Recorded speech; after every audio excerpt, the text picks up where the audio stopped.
Just a quick little prelim on engine installation. If you noticed, I got a slant head on my motor, and it's pointing towards the intake side, and that is wrong. It's supposed to be pointing towards the exhaust side. So I loosened her up, and it's a good thing I did. Come on, baby. It came off real easy last time. It's a good thing I did, because I went in here and looked at the head. I don't know if you can see it, but there is dirt and garbage and gunk and crap and shit all in there. Little rusty, crusty, look, even along this edge here, this thing, this is all rusted. I don't think that's the first good idea I had all day. And it's a nice dome piston, but I'm going to have to go in there and rotate the motor and clean the walls, blow it out, put some oil in there and all that crap. Good thing they put it in wrong and I opened it up. I would highly suggest all of you who are installing these motors, the first thing you do is go in and clean your friggin' combustions, chamber out. Alright, just another heads up, I opened this up. It was dirty in here, dirty in the cover. This grease, there doesn't look like there's very much, if any, grease. There's just this little dab of grease here on the rollers. So you're probably going to want to get grease. Grease it up with some good grease. I've got some good synthetic stuff I'm going to use. Alright, another thing I'm going to do is treat the screws with some ballista oil. I like ballista oil because it doesn't dry off like WD-40. You put it on, it stays there until it heats up, but it's a little bit more tacky and stays there a lot better than other stuff I've used. Alright, this thing's being a pain for me to break out right now. So I brought along this little magical hollow tube, slip it right over, and you got a breaker bar. Damn, that guy in Shandong must have been eating his Wheaties, or eating his ginseng, because those bolts were a bitch to get out, even with the extension bar on there. So anyways, I opened it up so I can rotate the piston, clean it out, but as you can see, man, this grease, God knows what it is. It looks like it's hog drippings. I don't know what it is. I'm going to definitely put higher quality grease. There's how it was when I got it there, and there.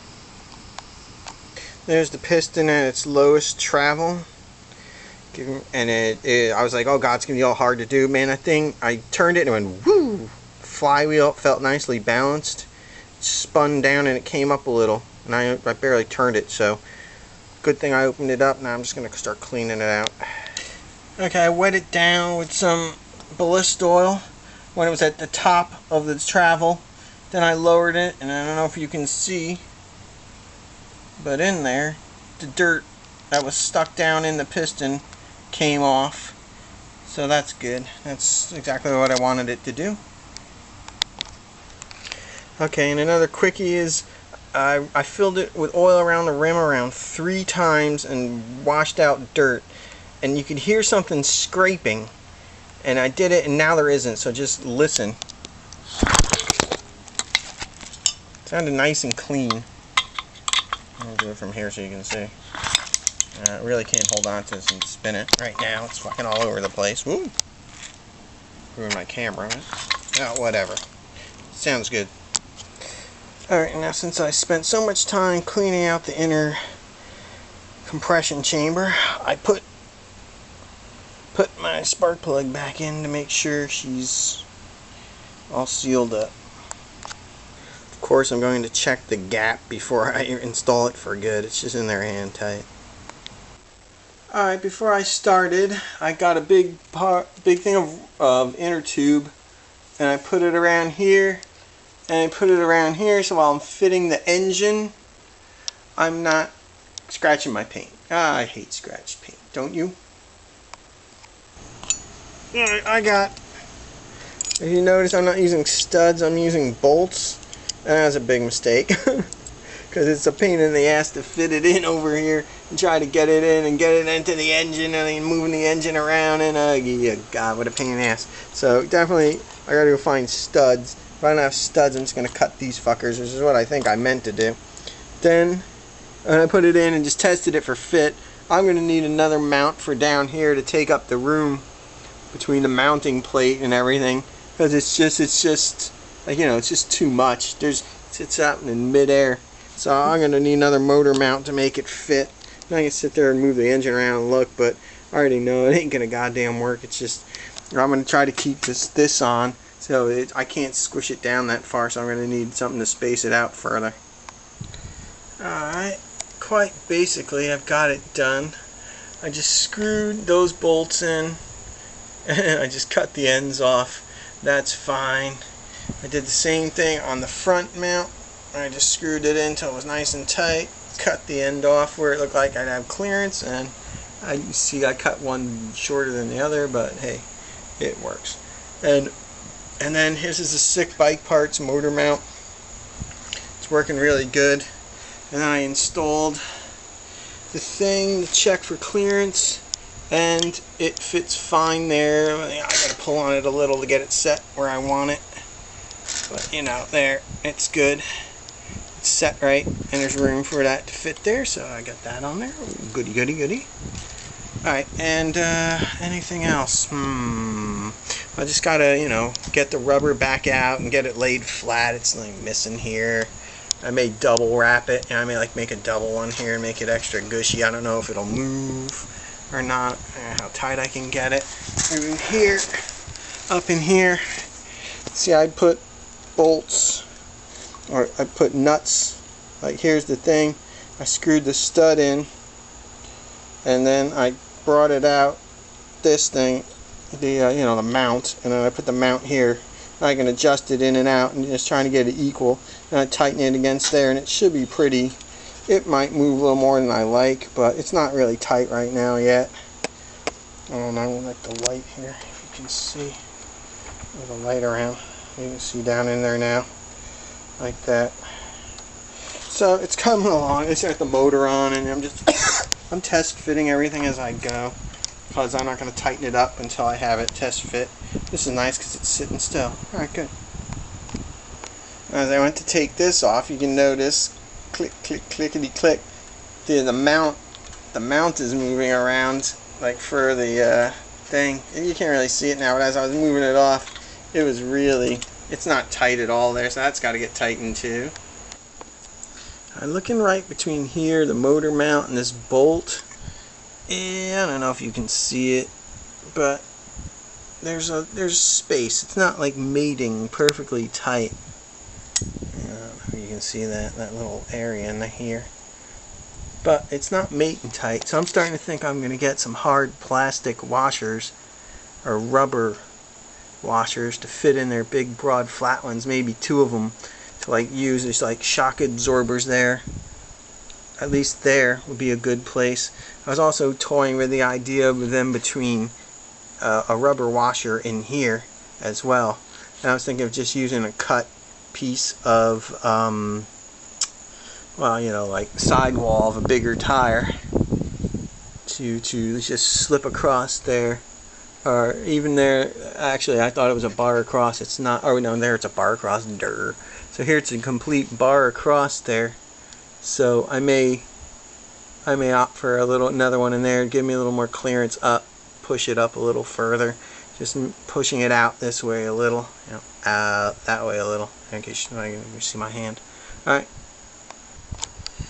I'm just going to check the spark plug thing, and this thing is not going on. I'm like pushing on it, and you gotta be like Superman and hammer the thing on there. So I might start looking at a different wire. I don't know. I don't know if I can go in there and open this thing up. It's very user friendly. But anyways, as you can see, ta-da, that does make it. So I'm gonna have to like get a hammer to get that thing on there, bend it open or something. But it's another thing I found. Okay, here I went with 3 times around, 3 pieces, 1, 2, 3, set them opposite. Here it was smaller, so I only used 2 pieces. I don't know if you can see the thickness there and the thickness there. Okay, there's the clamp on. Now here are 2 washers, and then I'm going to trim them. Alright, there it is, trimmed down. Plate's going to go on. And then we're going to use washer lock washer, and a nut. Okay, here's my motor mount. Washer, lock washer, flat washer. Here's the trimmed down rubber thing right here. I did the same thing here. Here's the mount underneath. And then here I put two more slightly smaller diameter rubber washers. Those fit in perfectly here and here. And it takes up the gap. There's a gap in here. It wasn't completely machined flat, and up top here wasn't mating good. So that'll help it squish it down and take up some of the slack. You know, so it just makes it fit a little tighter. Back here, I've got it on. It's fine, but I forgot to get certain bolts or things, or I may have them. I mean, God, I put everything away. I put everything away last night. Blah blah blah. All right, back here, 2 pieces of rubber was too much. It wasn't going all the way. I wasn't getting the clearance on the bolts, so I reduced it to 1, and now, of course, it'll go right on. And it looks like I have a hard time using a washer, lock washer thing, so I might just go with a washer or a straight bolt, you know, on there. I'll have to check the clearances. I don't have any of these bolts right now. I gotta go get some from Ace. And this was a 2 1/4 inch tube, and it seemed to work pretty good. 2 1/4 inch. I'm gonna put on my own handlebar thing, so I'm gonna start cutting this thing off of here. It's plastic, so I can't use a screwdriver or anything to squish it on. Cut it down with the saw, split it wide open. It's nice and loose now. It'll come right off. And for God's sakes, don't hit this part here. Don't cut down through that. Alright, when you want to put this thing on, you just take 4 twisty ties, put them with the points sticking in. I'll show you, this goes right on. Well, I hope you can see this. Try to do as fast as I can without screwing up. Not a very good day for screwing up today. Just kind of force them right down in there. Over. Pull this thing down over them. Kind of just goes right up with them. If I've done it right, it should just kind of squish right in there. Takes a little gentle persuasion. Whoops, sorry. Anyways, my hands are all sweaty, but it works. There it goes. Yeah, I'll screw around with it some more, but that's a good way of doing it. When you force them back in, so they float. But there's the serrated, so it's a little bit harder. Trying it again. This time I'm using 3 twisty ties, and I sunk them all the way to the bottom down here. So they're riding. The other way they got to here and it froze up. So I'm just going to slip it on, see if I can do it. But wouldn't you know it, after I took all that pain in the ass strength to put there and put it in, find out it's not as long. When I cinched it on there, it was that short. Oopsie. So I have to cut off that much just so it cinches up square. Now, I made a mistake. Make sure that the smooth side is on the inside there, not on the outside. If it's the other way around, it catches. Oh God, I'm tired. Yay, and there it is. My grip. I love these squishy grips. They're the best. Oh God, it feels so much good. It feels good because look at my goddamn hand from putting it in. Oh, fucker. After killing myself there, I can do something low impact. These things are known to make a lot of noise, a lot of gear noise. And so, I went away.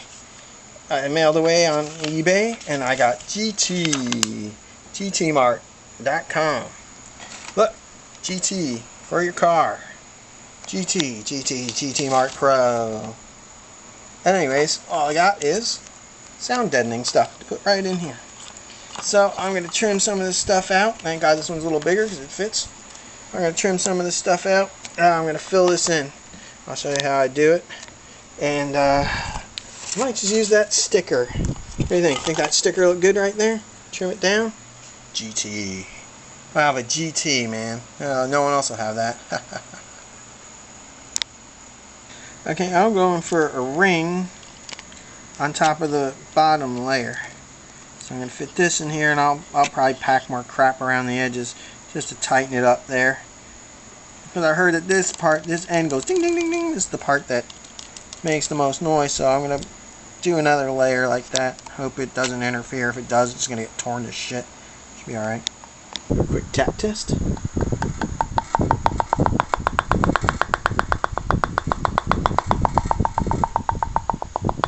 Oh. There you go. That's what it sounds like now. Alright, when I went to tighten up those Allen nuts with lock keys, they were very hard to turn. None of my Allen wrenches fit. So I went over here. I got a number 4.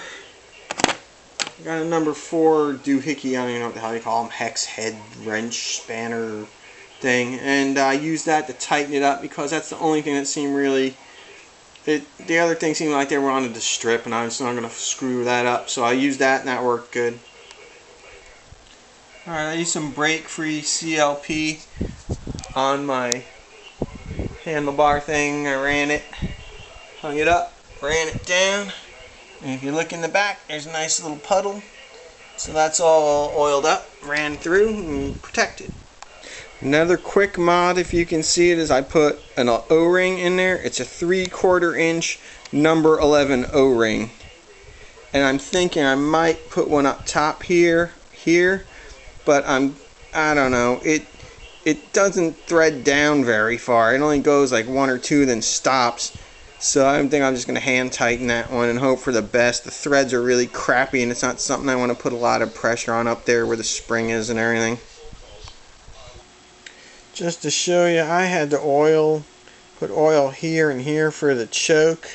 Man, that thing was next to impossible to move. I mean, I could barely move it. I was afraid I was going to break it. Now that it's oiled, it's all nice and easy. And then here I put some brake free on there because it'll soak into the metal better and coat it better. But I have to use pliers. The threads are cut like shit on the housing here, so I've got to use pliers that I coated with tape to screw this on and off to get it all the way down to here around. It's tight already, so that's just one of the fuck-ups that I got to deal with. Okay, as you screw down, it gets tight. The old-fashioned way of doing this, when it gets tight, you just go like this, and you work through where it's tight, kind of cut it, recut it, tight, move it around. Now it's tight here, so you want to just go, whoops, you want to just kind of turn it through the area, cut the threads, and see, now it's going a little bit easier. And I go to the next one and do it again and again. It helps, but it's still hard. It's still, the threads still cut like shit. If you look, there's a little bit of where solder flowed. Guy was at a hot table when he did it, and it sort of just ran out the side there. Considering this is right above the needle in the carburetor, you don't want that to come off. So you got to clean that off, get a knife, and it'll come right off. I'm going to clean it off with a knife. Just something else I could screw it up if you didn't open it up and look. Alright, this is a real crappy fit here. There's a lot of room, so I'm going to buy an O-ring. When I go up to Ace, I'm going to go get an O-ring for it, make it fit better. Alright, the inside barrel here, I put some, brake-free CLP on there. Got PTFE, it'll soak in. It was a little rough, and that, the gas is going to be mixing in through here. It might blow up into there, but then again, it might not. So I'm going to make sure when I install it, I get some, on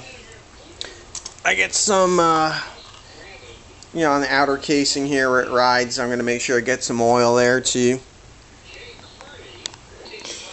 Alright, they didn't have O-rings that small, so the good old Teflon tape wrapped around there.